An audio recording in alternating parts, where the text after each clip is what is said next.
In this video, I'm going to show you how to create an image similar to this one.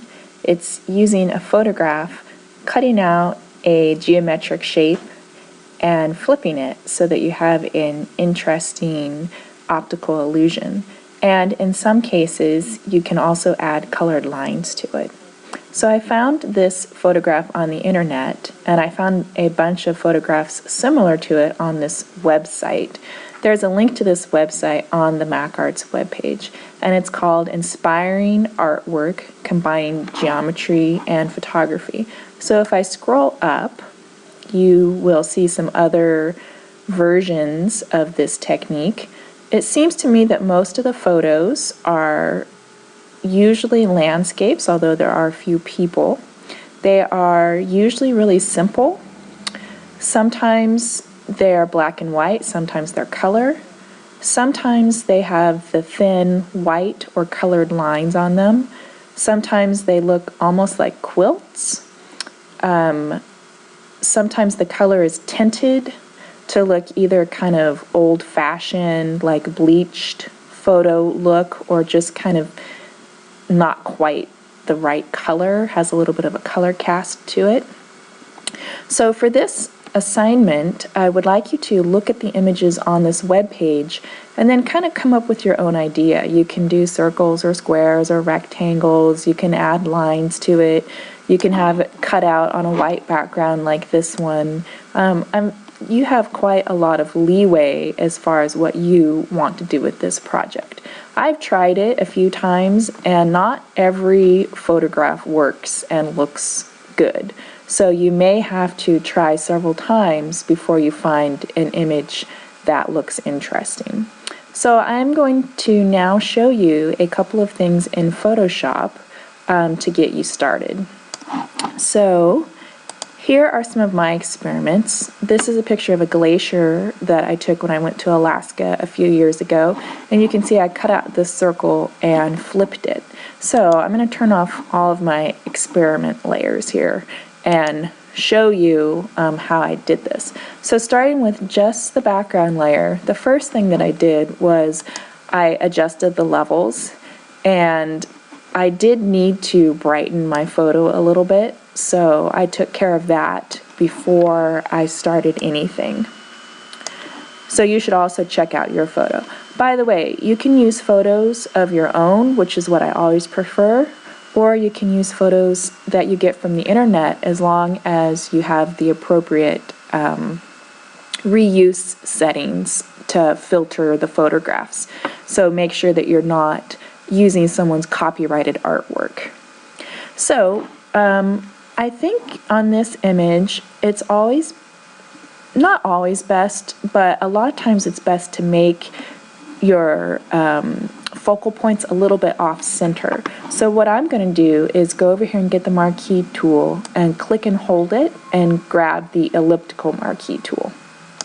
You can use whatever shape you want, but I'm going to use a circle.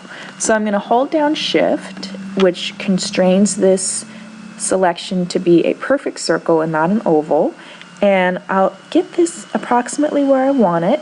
If I hold down Shift and the space bar at the same time, it allows me to move my selection around, and I'm going to choose this area right here. Then let go of the mouse first, then let go of the Shift key. Now what I'm going to do is double check that I have the background selected, and on the keyboard, hold down Control and push C, which is copy, and then Control V, which is paste. So you can see it created this new layer called Layer 4. And you can't see any difference right now because it's exactly lined up with the background. If I turn off the background, you can see there's the circle that I just cut off. So I'll turn that eyeball back on. There's a couple of things that I can do. I'm going to flip this, rotate it, so Edit, Transform, Rotate Vertical. So that just flips it upside down, and it makes a subtle change so the pattern is a little bit interrupted and it draws attention to this circle. So that might be enough for your photo, and this one I'd like to make it stand out slightly more, so I'm going to go ahead and click down here to the adjustment layer button, which is the half white and half black circle, or you can click up here too and access the same thing. And I'm going to choose hue and saturation. And if I start moving these around, it's going to affect the whole image. I don't want it to affect the whole image. I just want it to affect the circle, not the background.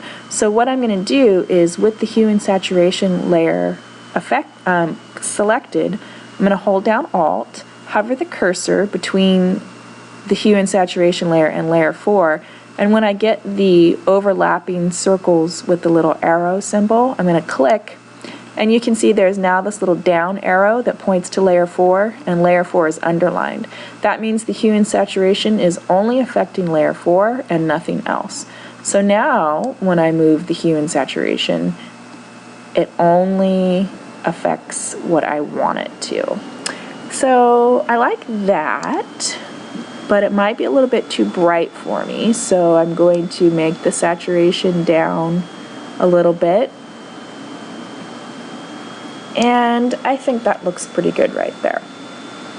So that is the simplest way that you can approach this project. I'm going to go ahead and turn on the eyeball for some of the other shapes that I made. So I did make a rectangle, and I flipped it, and then I changed the color of it. That looks okay, but it wasn't necessarily my favorite. And then I made this one. Oopsies.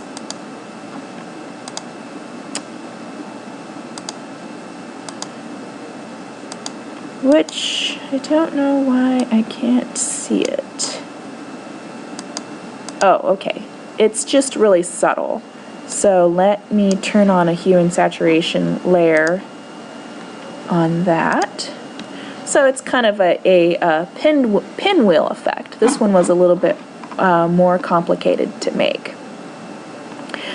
So feel free to use the marquee tool as a circle or a rectangle or a square or whatever you want to create your shape, and then flip it, adjust the color if you want to, or leave it the way it is, and put a go ahead and use the snipping tool to snip a copy of this and put it into your web portfolio. In the next video, I'm going to show you a little bit more of a complicated version of this project. That's it for now.